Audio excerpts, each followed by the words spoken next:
News 18 India.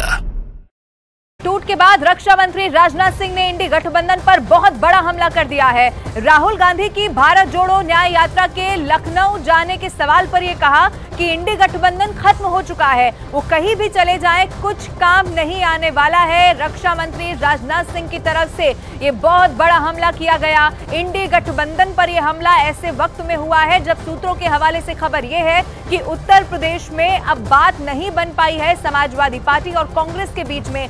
Rajnath Singh ने यह कह दिया। राहुल गांधी की भारत जोड़ो न्याय यात्रा के लखनऊ जाने के सवाल पर उन्होंने कहा कि इंडी गठबंधन खत्म हो चुका है, कहीं पर भी क्यों ना चले जाएं, कुछ काम नहीं आने वाला। राहुल गांधी भी लखनऊ आ रहे हैं, अभी फिलहाल सुल्तानपुर कोर्ट में हुआ है, अब वो भी लखनऊ आ रहे हैं। नहीं, लखनऊ जो भी आया सभी का स्वागत है। जिस तरीके से अदब और तहजीब तो यहाँ की बड़ी पुरानी परंपरा है। इंडी गठबंधन में जिस तरीके से फूट है सर, अखिलेश यादव भी सोच रहे हैं कि जाऊं कि ना जाऊं भारत जोड़ो न्याय यात्रा में। नहीं, इंडी गठबंधन में रहा ही कहाँ, पूरी तरह से बिखर चुका है और जनता सचमुच इंडी गठबंधन को लेकर बेहद निराश है। 2024 में 80 में से कितनी बीजेपी को सर उत्तर प्रदेश? इस समय सारे देश भर में आम जनता का मोदी जी के नेतृत्व के प्रति एक गहरा विश्वास है और लोग ये मानते हैं कि इस देश को यदि विकसित देश यदि कोई बना सकता है, एक डेवलप्ड कंट्री के रूप में यदि कोई खड़ा कर सकता है, तो आज हमारे भारत के प्रधानमंत्री मोदी जी ही खड़ा कर सकते हैं। हमारे दोनों सहयोगी अमित और अरुण हमारे साथ जुड़े हुए हैं। अमित, आपके पास आते हुए, चूंकि आपने बातचीत की रक्षा मंत्री राजनाथ सिंह से, इंडी गठबंधन पर कड़ा प्रहार उनकी तरफ से किया गया और सीधे सीधे यही कि इंडी गठबंधन का अब कोई अस्तित्व नहीं है, और क्या बड़ी बातें रही उनकी?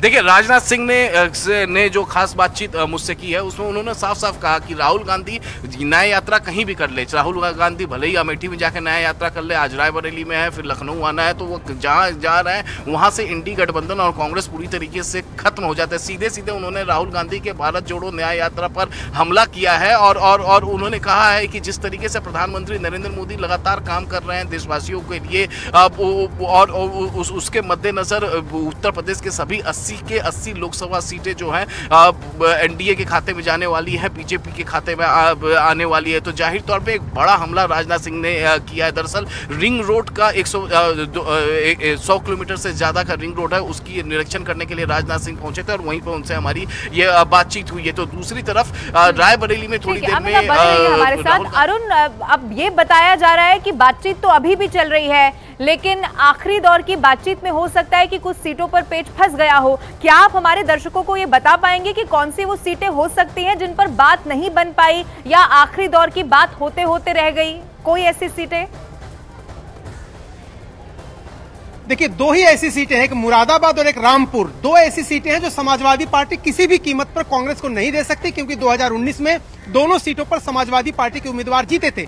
बाद में रामपुर में आजम खान को डिस्क्वालीफाई कर दिया गया, उसके बाद वहां पर भारतीय जनता पार्टी के सांसद चुने गए, लेकिन इन दो सीटों पर कोई समझौता नहीं हो सकता। और एक और सीट है बहराइच, जो समाजवादी पार्टी नहीं दे सकती कांग्रेस को, जो कांग्रेस मांग रही थी, लेकिन बाद में मल्लिकार्जुन खड़गे इस पर भी राजी हो गए कि देवरिया और अमरोहा दे दीजिए, बहराइच नहीं देंगे तो भी कोई बात नहीं है। और दूसरी बात, 17 सीटें ही देना चाहती है समाजवादी पार्टी, तो उस संख्या को लेकर के भी झगड़ा है। जहां तक राजनाथ सिंह की आपने बात की, देखिए बिहार और उत्तर प्रदेश दोनों में मिलाकर के 120 सीटें हैं, और बिहार में जब गठबंधन टूट गया, महागठबंधन, तो बीजेपी के लिए बहुत राहत की सांस थी। और उत्तर प्रदेश में समाजवादी पार्टी और कांग्रेस का गठबंधन अगर टूट जाएगा तो मुस्लिम वोटर बट जाएंगे, कुछ समाजवादी पार्टी में जाएंगे, कुछ कांग्रेस में जाएंगे, और ये सीधा फायदा बीजेपी को पहुंचाएगा।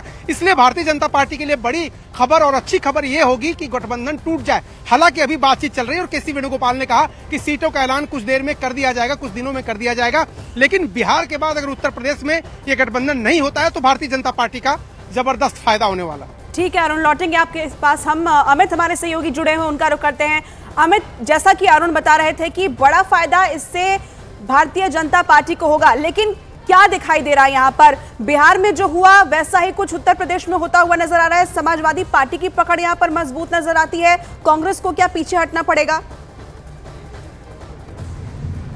देखिए, पीछे कौन हटता है, या फिर दोनों पार्टियों का गठबंधन होता है कि नहीं, या फिर अलग अलग लड़ते हैं। अगर अलग अलग चुनाव लड़ते हैं, समाजवादी पार्टी अलग से अलग चुनाव में जाती है, कांग्रेस पार्टी अलग जाती है और बहुजन समाज पार्टी पहले से ही ऐलान कर चुकी है कि वो अलग चुनाव लड़ेगी, तो जाहिर तौर पर जो अल्पसंख्यक वोटर है, जो मुस्लिम वोटर हैं, वो उनका वोट बटेगा और उसका सीधा फायदा भारतीय जनता पार्टी को जाएगा। जब इंडी गठबंधन का गठन हुआ था तो उस दौरान उसमें नीतीश कुमार भी थे, ममता बनर्जी खुद प्रखर रूप से आगे रहती थी, फ्रंट फुट पर आके बैटिंग करती थी। लेकिन हमने पश्चिम बंगाल में देखा कि जब सीट बंटवारों को लेकर कांग्रेस से उनकी बातचीत हो रही थी तो ममता बनर्जी का रुख किस तरीके से उन्होंने कड़ा उख्तियार कर लिया था। उसके बाद नीतीश कुमार का हमने देखा कि उन्होंने इंडी गठबंधन का हाथ छोड़कर एनडीए के साथ गठबंधन कर लिया। तो अब यहाँ पर उत्तर प्रदेश में जब समाजवादी पार्टी और कांग्रेस के बीच में जब सीट शेयरिंग को लेकर बातचीत कहीं ना कहीं खटाई में जाती हुई नजर आती है, सब पहले 11 का फॉर्मूला, फिर 17 का फॉर्मूला, 17 के बाद अब कांग्रेस की तरफ से और सीटों की डिमांड की जा रही है और समाजवादी पार्टी की तरफ से कहा जा रहा है कि कहीं भी हो, कुछ भी हो,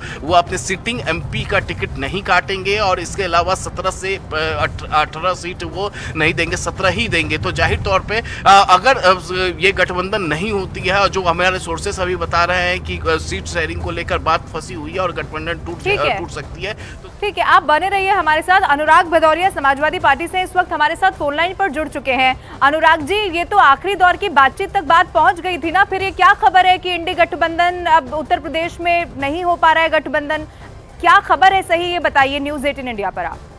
देखिए, ये बात मान के चलिए कि देश में जो इंडिया गठबंधन है वो एक साथ है। आप यही बात कह रहे थे पश्चिम बंगाल के लिए। पश्चिम बंगाल में ममता बनर्जी ने अभी तक ये नहीं कहा कि हम इंडिया गठबंधन में नहीं है, ना हमने कहा कि हम इंडिया गठबंधन में नहीं है। सवाल ये है कि आपका पूरा ध्यान इंडिया गठबंधन की तरफ रहता है। कभी एनडीए गठबंधन की तरफ भी झांक के देख लीजिए कि हाजीपुर से कौन लड़ेंगे, चचा लड़ेंगे कि चिराग पासवान लड़ेंगे, यही बता दीजिए। तो उसके बारे में कोई जानने की कोशिश नहीं करता। एनसीपी को कितनी सीटें देंगे या शिवसेना को कितनी सीटें देगी बीजेपी, ये बता दे जरा किसी पे। बस इस पे चर्चा ही नहीं है, चर्चा इंडिया गठबंधन पे, जिससे कि असली मुद्दों से ध्यान हट जाए। जैसे कि रिटर्निंग ऑफिसर जो चुनाव हुआ था चंडीगढ़ में, रिटर्निंग ऑफिसर को सुप्रीम कोर्ट ने के सामने उसने माना है कि हमने गलती की है, हमने क्रॉस किया था बैलेट पेपर पे। आज उसकी पेशी भी हुई है और सुप्रीम कोर्ट ने उस पर केस चलाने की बात कही थी। तो उस पर चर्चा क्यों नहीं होनी चाहिए? इतनी बड़ी बात है लोकतंत्र की, लेकिन उससे ध्यान भटकाने के लिए इंडिया गठबंधन। ठीक है अनुराग जी, आपको रोक रही हूँ। इस वक्त हमारे साथ कांग्रेस से अखिलेश प्रताप सिंह जुड़ रहे हैं, सीधे उनका रुख करते हैं। अखिलेश जी, सीधे आपसे इसी बात पर टिप्पणी हम चाहेंगे कि इंडी गठबंधन का भविष्य क्या है उत्तर प्रदेश के अंदर, क्योंकि खबरें लगातार सामने आ रही है कि सीट शेयरिंग को लेकर बातचीत नहीं बन पा रही समाजवादी पार्टी के साथ। आप लोगों का क्या कहा जाए, इंडिया गठबंधन नहीं बोल सकते आप, क्योंकि मालिक का हुक्म आया है गुलामों को कि इंडी गठबंधन बोलना। कितनी गुलामी करोगे यार अखिलेश जी, करोगे आप टिप्पणी इस पर कीजिए ना कि पार्टी का क्या रुख है, क्या बातचीत हो रही है, क्या सीट को लेकर यहाँ पर फॉर्मूला तय हो पा रहा है, या फिर हर राज्य में अलग अलग तरीके से ही लड़ेंगे? करें, आप लोगों को मायूसी मिलेगी। इंडिया गठबंधन मजबूत है, मजबूती से रहेगा। आप लोग अपना गोदीगिरी जारी रखिए, निराशा ये गलत बात है अखिलेश जी, आपको नहीं जवाब देना है आप मत दीजिए, लेकिन ये कोई तरीका नहीं है, ये बिल्कुल गलत तरीका है। नहीं Akhilesh ji, thank you so much हमारे साथ जुड़ने के लिए। अनुराग भदौरिया हमारे साथ मौजूद हैं। अनुराग जी, आप कह रहे हैं कि एनडीए के बारे में बात कर लीजिए, कोई बात नहीं कर लेंगे, लेकिन अभी आपके गठबंधन की बात कर रहे हैं ना, तो आप जवाब तो दे सकते हैं। ये बता दीजिए कि उत्तर प्रदेश की 80 लोकसभा सीटों पर गठबंधन के लिए बात हो रही है, आखिरी दौर में पहुंच गई है या फिर नहीं हो पा रही है? इतना सा सवाल है, बता दीजिए क्या हो गया। सुनिए, राष्ट्र के मुद्दों पे, महंगाई, बेरोजगारी, किसान, महिला समस्या, और जिस तरह से किसान धरने पे बैठे हैं, हम सब मुद्दों पे, हम विपक्षी सब एक हैं और सभी मजबूती से लड़ेंगे। जो जहां मजबूत है एक दूसरे की मदद करके भारतीय जनता पार्टी को हराएंगे, ये मान के चलिए आप। लेकिन सवाल ये है कि आपका भी तो सवाल एनडीए गठबंधन से कभी पूछा जाएगा कि नहीं पूछा जाएगा? कि सारा सवाल इंडिया गठबंधन से होगा? अनुराग जी, आपसे थोड़ी पूछेंगे एनडीए गठबंधन के लिए, भाई आप तो एनडीए गठबंधन के लिए जवाब देंगे ना, आप एनडीए का हिस्सा थोड़ी है, आप तो एनडीए गठबंधन के लिए बताइए ना। अच्छा, ये बता दीजिए, इंडिया गठबंधन बोल दीजिए, मैं जवाब दे दूंगा। आप बोलिए इंडिया गठबंधन, अगर इतना ही बोल दीजिए तो हमें पता चल जाएगा कि आपकी मंशा इंडिया अलायंस, आप बताइए। हाँ, चल इंडिया गठबंधन बोल दीजिए ना, क्या दिक्कत है? अरे आपके कहने से थोड़ी बोलेंगे, आप जवाब दीजिए ना, आप मुझसे थोड़ी बुलवाएंगे। आप बताइए 80 लोकसभा सीटों में से कितने पर पेच फंसा है ये बताइए। आप अरे मुझे तो बताएंगे क्या अरे क्या तो बोलना इंडिया है? तो बोल आप सकते ये हैं, आप बताइए नहीं बोल 80 सकते। सीटों में से कितने पर गठबंधन कर रही है समाजवादी पार्टी और कांग्रेस, ये बताइए। अच्छा चलिए कोई बात, इंडिया तो बोल दीजिए, इंडिया तो बोल सकते इंडिया हैं ना, क्यों नहीं गठबंधन- बोलूंगी? इंडिया में रहते हैं, अच्छा। हिंदुस्तान में रहते चलिए, हैं भाई। अच्छी बात है, इंडिया, चलिए, आप बताइए, आप जवाब हाँ, दीजिए। बिल्कुल। ठीक है, इसके इंडिया लिए गठबंधन, आप बताइए। हाँ देखिए कितनी बताइए। अच्छी बात आपने कही है, इसलिए देखो आपको जवाब भी अच्छा मिलेगा। हम दीजिए। सब हाँ सुनिए, हम सब एक हैं और हम लोग मजबूती से लड़के भारतीय जनता पार्टी को हराएंगे, इसकी आप चिंता मत कीजिए। आप चिंता कीजिए एनडीए गठबंधन की, जिनको जरूरत है बाहरी नेताओं को, वो तोड़ के ला रहे हैं दूसरे नेताओं को, क्योंकि वो डरे हैं, सहमे हैं, उन्हें पता है कि वो नहीं जीत रहे हैं, इसलिए कभी नीतीश जी के जा रहे हैं, नीतीश जी आ जाइए मेरे पास, कभी अशोक चौहान को तोड़ के ला रहे हैं, कभी दूसरे नेताओं को तोड़ के ला रहे हैं, क्योंकि उनको पता है कि वो अकेले दम पे और एनडीए जो गठबंधन है वो सीट नहीं जीत सकता, बहुमत तक नहीं पहुंच सकता, इसलिए उन्हें दूसरे दलों की जरूरत पड़ रही है। हम बार बार पूछ रहे हैं इनके एनडीए गठबंधन से कि आप अपना दल को कितनी सीटें दोगे, नहीं बता रहे हैं। राजभर जी मंत्री कब बनेंगे, नहीं बता रहे हैं। हम पूछे निषाद पार्टी को कितनी सीटें दोगे, नहीं अनुराग बता रहे भदौरिया हैं। जी, बहुत सवाल शुक्रिया ये- आपका न्यूज 18 के साथ जुड़ने के लिए और अपनी बात रखने के लिए। हमारे सहयोगी बने हुए हमारे साथ, उनका रुख कर लेते हैं। अरुण, यहाँ पर इंडी गठबंधन के साथ एक बड़ी दुविधा ये है कि आपस में ही लड़ रहे हैं, जो चुनौती के लिए, जिस चुनौती के लिए एकजुट हुए थे लोकसभा चुनाव के लिए, उससे पहले यहाँ पर बिखराव देखने को मिला है और लगातार हम उनके नेताओं को भी सुन रहे हैं। उनको एनडीए में क्या हो रहा है ये जानने में ज्यादा दिलचस्पी है।